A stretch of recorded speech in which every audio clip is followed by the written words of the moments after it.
Hi kids, this lecture is on conservation of energy, which is our next main big conservation principle that we'll be talking about in this class.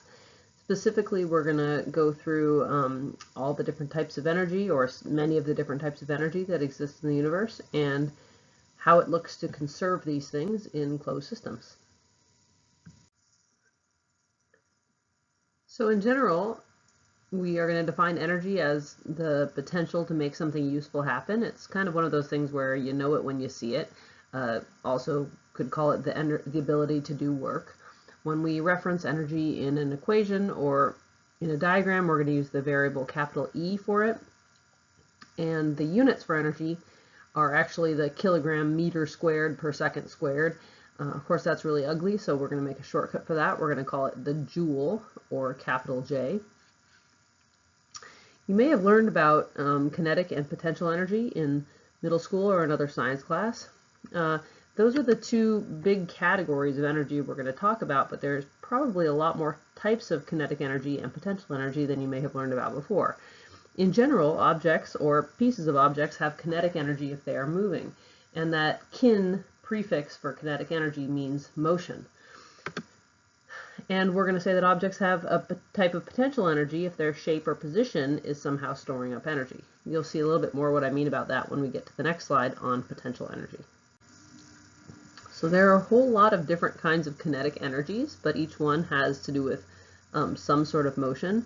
The one you've probably covered in earlier science classes, or maybe you haven't, but at any rate, E with a little K next to it, is going to be plain old kinetic energy of a moving object. So a car or you or a turtle, for example, that's moving on the ground has kinetic energy. If those objects stop moving, they're not going to have any kinetic energy anymore, kind of like momentum.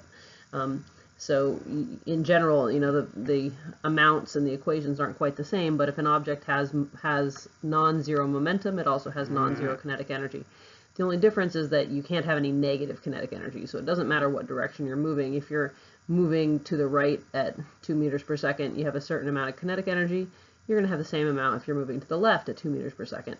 And that should make sense because you are going to do the same amount of work if you run into something, no matter which direction you're moving. Another kind of kinetic energy is kinetic energy of rotation. So an object might be staying still in space, but spinning, that object has some energy as well, because if it whacked into you, it would certainly do some work on your body. So the planet, for example, or a bike tire that's just spinning, or even a rolling ball. That rolling ball has some kinetic energy of motion because it's moving on the ground, but it also has some kinetic energy of rotation because it's spinning. So those are distinct different types of kinetic energies. Another kind of energy that is kinetic as well is thermal energy. The reason why it's kinetic is because objects that have heat or are warm are actually warm because the atoms inside those objects are actually bouncing around and moving a whole lot. The more they move, the hotter you get. So when you heat up your body in the sun, or you heat up a glass of tea in the microwave, what you're actually doing is you're making those atoms move around a lot more inside of that object, and that's what our body senses as heat. So because it's the movement of atoms inside an object, it is also a kind of kinetic energy. Light energy. So the sunlight that comes from the sun contains energy, and we're going to categorize that in kinetic as well, because those light photons are actually traveling through space, right? A little piece of light comes from the sun to Earth, so it's moving, so we're going to call it kinetic energy.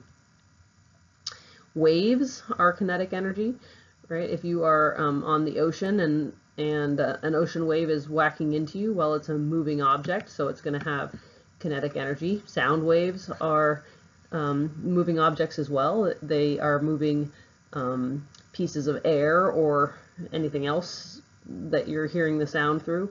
In general, a slinky or any other kind of jiggling object, a string, is going to be wave energy, which is a type of kinetic.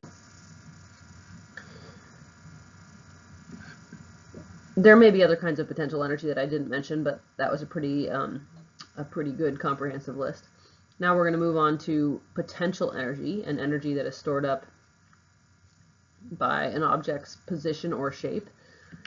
You may have learned in the past about gravitational potential energy, so objects that are pulled away from Earth contain a kind of energy called gravitational energy, because if you let go of those objects, they're going to fall and do work, right? A hammer that you pick up over your head and let fall to the ground is going to do some work. Some examples of objects with potential energy: snow falling. It's not got a lot because it isn't very heavy, but it certainly has some because it is lifted away from Earth. A falcon who's diving to catch a piece of prey, or an airplane. All of those objects, anything that is above the surface of Earth or has the potential to fall using gravity towards any sort of planet or object, would have gravitational potential energy. Another kind of potential energy is electrical potential energy, which we'll be dealing with a lot more later on in the semester. It turns out that inside an atom we have these two subatomic particles called electrons and protons, and they feel strongly about their positions relative to each other. They really want to be, an electron really wants to be close to a proton and vice versa, which means that you can store energy in those things by separating them. If I pull the electron away from the proton, well, it wants to get back. So in that movement, it can do some work. It can turn on our lights or our iPads or whatever it is that we're using right now. So that electrical potential energy is what is stored up in our wall outlets, and it's caused by changing the position of electrons relative to protons. Another kind of potential energy, spring or elastic potential energy. So if you have a spring or a rubber band or the shocks in your car, when you deform those things, you squish them or you stretch them, you're actually storing up some energy by changing their shape. And when you release them and they pop back to their normal shape, it can do some work. Chemical energy. This is energy stored up in the bonds, in the chemical bonds between atoms. You're going to learn, or molecules. You're going to learn a lot more about that when you take chemistry next year. But we use chemical energy all the time. Batteries are chemical energy. Okay, there's chemicals inside battery that can store up energy that we can use. Our food is chemical energy, right? When we eat food, our body breaks those chemical bonds in between the food particles, and we use that. Medicine, of course, is different types of potential chemical energy. And nuclear energy is another kind of potential energy. We access nuclear energy, which is energy stored up in the nucleus of an atom, when we break apart atoms or we fuse them together in nuclear reactors or atomic bombs. Interestingly, there's quite a bit of naturally occurring radiation in bananas as well. So just in case you were curious, I don't think we can do anything dramatic with them, but yes, there's some nuclear energy in your banana. So the big idea in the unit is that in a closed system, energy is conserved. Of course, the only true closed system is the entire universe, but we can approximate closed systems here on Earth, and we can keep most of the energy inside of a system. However, we do have a couple ways of moving energy around. The first is called energy transfer. So we can move energy from one object to another, or we can transform energy from one type to another in a single object. So energy transfer involves moving energy around inside of a system from one object to another. So if you think about the lamp in your room, for example, right? It's got light energy because we can see that those light photons are coming from the lamp. But we can track those light photons back. Those light energy photons come from electrical energy, which is in the wall socket, and that actually comes from kinetic energy, kinetic motion energy, because here in Oregon we're getting our electrical energy from the dams, Bonneville Dam, that stores up water, and we push water. You know, water has a height because it's coming down from a river on a waterfall, and as it falls from a height, it changes that kinetic motion energy into the electrical energy. Water got its height from rain, okay, way up in the mountains, and the rain got its energy from some thermal energy somewhere from the environment, which originated from the sun. And that sunlight energy comes originally from nuclear energy, which is atoms inside the sun. So you can track the transfer of energy from the light in your room all the way back into the sun. And this is a useful skill. It turns out that pretty much every every energy that you can imagine here on Earth eventually gets traced back to the sun. If we didn't have the sun, we'd be a very, very cold, dark planet where nothing happened. So most of the things that happen that are interesting, the work on useful work on our planet, comes about because of the energy from the sun. In contrast, an energy transformation happens when we're talking mostly about a single object and we're interested in tracking the energy as it changes type within a single object. So for example, this basketball, as it bounces, energy is mostly staying inside the basketball, but it's transforming from one type to another. You might want to make something called an energy transformation chart, and I like to do these as bar graphs. I know this is a little bit complicated, so you might want to pause this slide at some point and take a look at it. But the first piece of that graph is before the ball is dropped, and you'll notice that 100% of the energy in that ball at that moment is gravitational energy.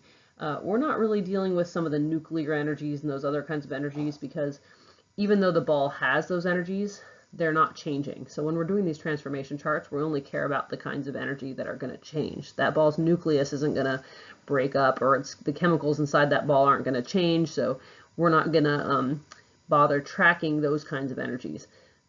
But one thing that is going to change is the ball's gravitational energy, because we know that that ball is going to fall. So when we start before the drop, we're going to say that 100% of the energy in that ball that we care about is gravitational energy, which means the total is still 100% in that ball. As that ball starts to fall, that gravitational energy starts turning into the kinetic motion energy. That ball speeds up, okay? So it gains some velocity, and it does that at the expense of the gravitational potential energy that it started with. So at some point it might have 60% gravitational energy, or 60 joules of gravitational energy, and only 40 joules of kinetic motion energy. But you'll notice that they still add up to 100, same total energy, because energy is by and large being conserved in this system. Right before that ball hits the floor, the gravitational energy is almost completely gone. We're almost down to 0, and we have 95% of that kinetic motion energy. That's when the ball is moving its fastest. Now, after that ball bounces on the floor, you'll notice something interesting happens. As it starts going back up again, it's gaining gravitational potential energy, but it is transforming that kinetic motion energy that it had into two different types of energy, right? What happens is we have some of that kinetic motion energy, but we've also turned some of that energy into sound or thermal energy when that ball hit the floor, right? We heard the bounce. So we actually lost some of our kinetic motion energy when that ball hit the floor. Thermal energy as well, because when that ball squishes, it actually rubs on itself and we have some friction, so the ball actually heats up every time it hits the floor. So in that bar graph, you'll notice we still have a little bit of gravitational energy just after the floor, and we have some kinetic motion energy, but not nearly as much as we had, or not quite as much as we had right before it hit the floor. So it doesn't bounce up off the floor with quite as much speed as it came into the floor with. And the reason is because we lost some of that energy to sound and heat. However, if you were able to calculate that and keep track of the sound and heat, we still have the same total energy just after the floor. So at the very top of that second bounce, we have transformed all of our kinetic energy back into gravitational energy as we get higher and higher and higher. However, we don't have quite as much gravitational energy as we did when we started at the very beginning, because we've already transferred some of that energy into sound and thermal energy. However, if we could track that, we'd still have the same total energy, showing that energy in that system is conserved. In summary, the next big important law of the universe we're talking about is conservation of energy. And the big idea is that in a closed system that energy is conserved, but it is constantly transferring from one object to another and transforming from one energy type into another. And there's a few new tools that we're going to learn, tracking that energy transfer from one object to another, and also making these bar graphs that show us the transformation of energy from one type to another as well. Thank you.